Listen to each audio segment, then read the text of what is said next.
ನಮಸ್ತೆ ಎಲ್ರಿಗೂ, ನಿಮ್ಮ ಸಖಿ ವ್ಲಾಗ್ಸ್ಗೆ ಸ್ವಾಗತ.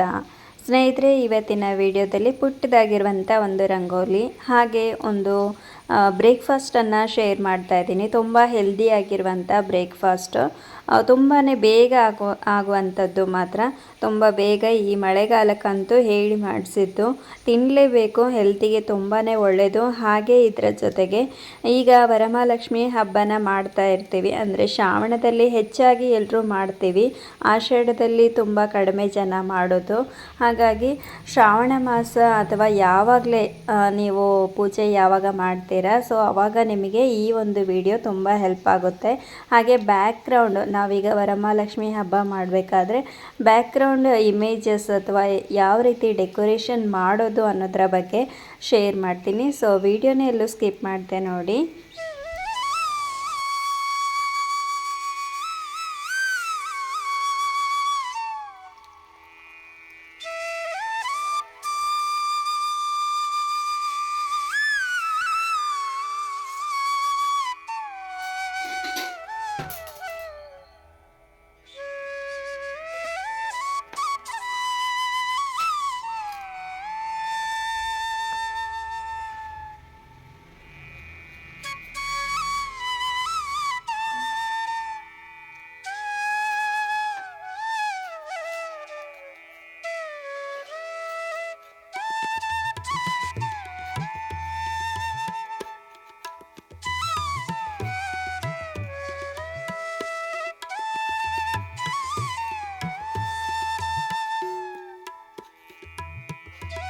ಹಾಗೆ ನಾನಿವಾಗ ಬ್ರೇಕ್ಫಾಸ್ಟನ್ನು ಮಾಡ್ತಾಯಿದ್ದೀನಿ. ಮಕ್ಕಳಿಗೆ ಬೇರೆಯೇ ಬ್ರೇಕ್ಫಾಸ್ಟ್ ಮಾಡಿ ಕಳಿಸಿದೆ. ಸೊ ಇದು ನಾನು ನಮಗೋಸ್ಕರ ಇವಾಗ ತಿನ್ನೋದಕ್ಕಂತ ಮಾಡ್ತಾಯಿದ್ದೀನಿ.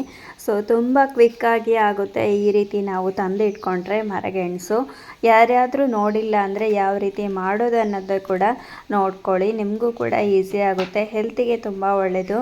ಮರಗೆಣಸು ಮೇಲ್ಗಡೆ ಸಿಪ್ಪೆ ರಿಮೂವ್ ಮಾಡಬೇಕು. ನಾವು ಹೀರೆಕಾಯಿ ಅಥವಾ ಕ್ಯಾರೆಟ್ ಎಲ್ಲ ಹೇಗೆ ಪೀಲ್ ಮಾಡ್ತೀವಿ ಆ ರೀತಿ ಮೇಲ್ಗಡೆ ಫುಲ್ ನಾವು ಪೀಲ್ ಮಾಡಬೇಕಾಗುತ್ತೆ. ತುಂಬ ಮಣ್ಣೆಲ್ಲ ಇರುತ್ತೆ, ಸ್ವಲ್ಪ ವಾಶ್ ಮಾಡಿಕೊಂಡು ಮಾಡ್ಬೋದು. ಇಲ್ಲಾಂದರೆ ಹೇಗೂ ಸಿಪ್ಪೆ ಹೋಗುತ್ತೆ ಅಲ್ವಾ, ನಾನು ಹಾಗಾಗಿ ವಾಶ್ ಏನು ಮಾಡ್ಕೊಳ್ಳದೆ ಮೇಲ್ಗಡೆ ಸಿಪ್ಪೆನ ನಾನು ಪೀಲ್ ಮಾಡ್ಕೊಂಡಿದ್ದೇನೆ. ಹಾಗೆ ಇವಾಗ ಕಟ್ ಮಾಡಿಕೊಂಡು ಒಂದು ಸ್ವಲ್ಪ ನೀರನ್ನು ಕೂಡ ಇಟ್ಕೊಂಡಿದ್ದೇನೆ. ಅದರಲ್ಲಿ ಇವಾಗ ಇದನ್ನು ಹಾಕ್ಕೊಳ್ತೇನೆ, ಯಾಕಂದರೆ ಕಪ್ಪಾಗಬಾರ್ದಲ್ವ ಫುಲ್ ಕಟ್ ಮಾಡೋ ತನಕ. ಹಾಗಾಗಿ ಒಂದು ಮರಗೆಣಸು ಇದ್ದರೆ ಆರಾಮ್ಸೆ ತಿಂಡಿ ರೆಡಿ ಆಗುತ್ತೆ.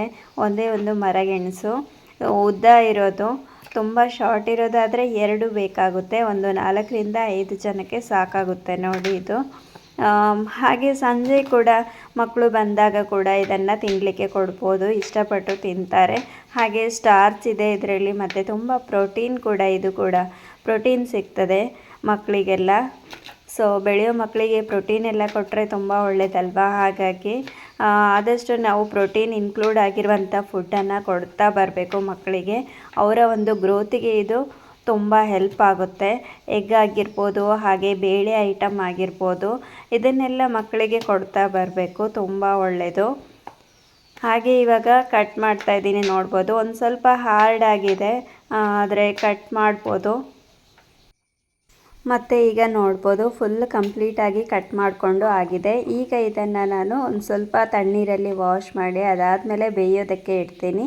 ಹಾಗೆ ಇದಕ್ಕೆ ಏನೇನೆಲ್ಲ ಬೇಕು ಇದನ್ನು ತಿಂಡಿ ಮಾಡೋದಕ್ಕೆ ಅದನ್ನೆಲ್ಲ ನಾನಿವಾಗ ಕಟ್ ಮಾಡ್ಕೊಳ್ತೇನೆ. ತರಕಾರಿ ಏನಿಲ್ಲ, ಸಿಂಪಲ್ಲಾಗಿ ಒಂದು ಈರುಳ್ಳಿ ಮತ್ತು ಹಸಿರು ಮೆಣಸು ಇದ್ದರೆ ಆಯಿತು, ಅದನ್ನು ಹಾಕಿ ಮಾಡೋ ಅಂಥದ್ದು.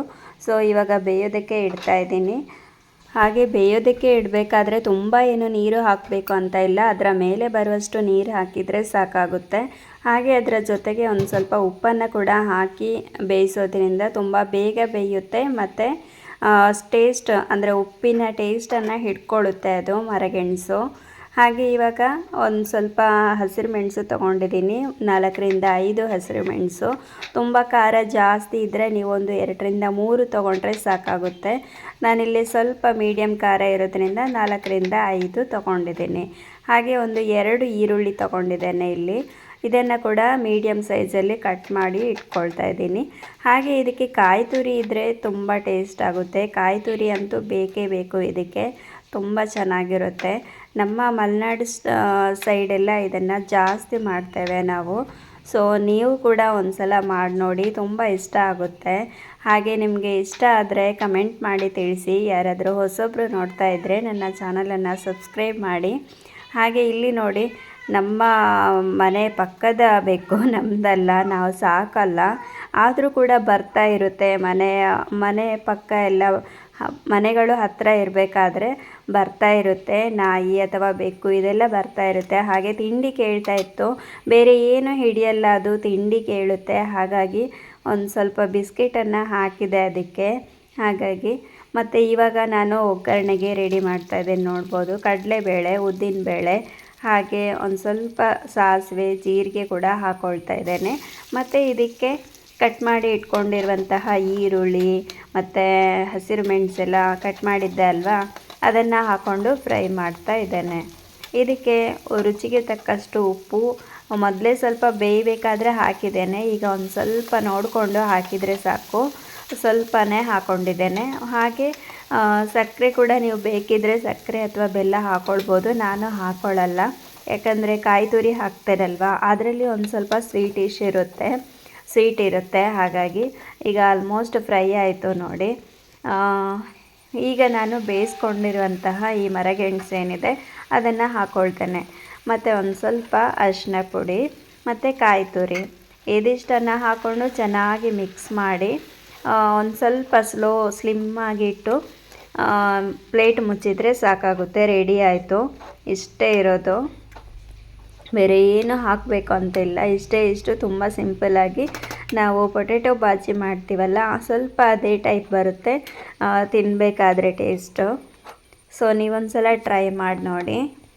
ಸೊ ಯಾರೆಲ್ಲ ಟ್ರೈ ಮಾಡಿದ್ದೀರಾ, ಯಾರೆಲ್ಲ ತಿಂದಿದ್ದೀರಾ, ಮತ್ತು ಯಾರಿಗೆಲ್ಲ ತುಂಬ ಇಷ್ಟ ಅವರು ಒಮ್ಮೆ ಕಮೆಂಟ್ ಮಾಡಿ ಆಯಿತಾ. ನನಗೂ ಖುಷಿಯಾಗುತ್ತೆ ನಿಮ್ಮ ಕಮೆಂಟ್ ನೋಡಬೇಕಾದ್ರೆ. ಹಾಗೆ ಮತ್ತು ನಾನು ಉಂಟಲ್ಲ, ಒಂದು ಸ್ವಲ್ಪ ವೆಯ್ಟ್ ಲಾಸ್ ಮಾಡೋದಕ್ಕೆ ಟ್ರೈ ಮಾಡ್ತಾ ಇದ್ದೇನೆ.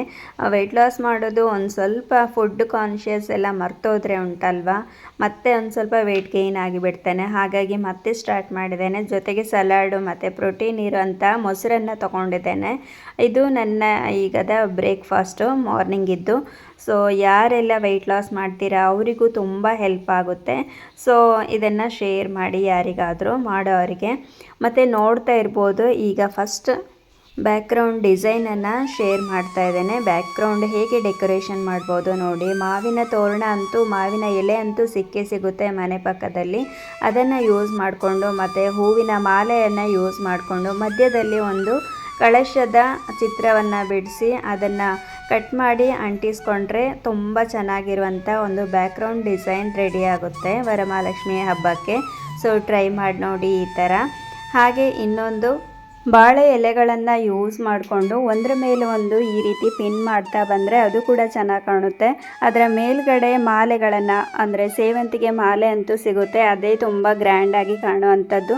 ಅದನ್ನು ಈ ರೀತಿ ಹ್ಯಾಂಗ್ ಮಾಡೋದ್ರಿಂದ ತುಂಬ ಚೆನ್ನಾಗಿ ಕಾಣುತ್ತೆ. ಈ ರೀತಿ ಕೂಡ ನೀವು ಬ್ಯಾಕ್ಗ್ರೌಂಡು ಡೆಕೋರೇಷನ್ ಕೂಡ ಮಾಡ್ಕೊಳ್ಬೋದು. ಹಾಗೆ ಮತ್ತೊಂದು ಇದೇ ರೀತಿ ಬಾಳೆ ಎಲೆಗಳನ್ನು ಯೂಸ್ ಮಾಡಿಕೊಂಡು ಅದರ ಮೇಲ್ಗಡೆ ಈ ಒಂದು ಮಾಲೆಗಳನ್ನು ಹ್ಯಾಂಗಿಂಗ್ ಮಾಡೋದ್ರಿಂದ, ಹಾಗೆ ಗಣಪತಿ ಚಿತ್ರವನ್ನು ಈ ರೀತಿ ನಾವು ಪೇಪರಲ್ಲೇ ಕಟ್ ಮಾಡಿ ಅದಕ್ಕೊಂದು ಕಲರ್ ಕೊಟ್ಟು ಅದನ್ನು ಕೂಡ ಪಿನ್ ಮಾಡೋದ್ರಿಂದ ತುಂಬ ಚೆನ್ನಾಗಿ ಕಾಣುತ್ತೆ ಡೆಕೋರೇಷನ್. ಸೊ ಈ ರೀತಿ ಕೂಡ ಟ್ರೈ ಮಾಡ್ಬೋದು. ಮತ್ತು ಇದು ಒಂದು ಡಿಸೈನ್ ತುಂಬಾ ಚೆನ್ನಾಗಿದೆ. ಸೊ ಲಕ್ಷ್ಮೀ ದೇವಿಗೆ ಕಮಲ ಹೂ ಅಂದರೆ ತುಂಬಾ ಇಷ್ಟ.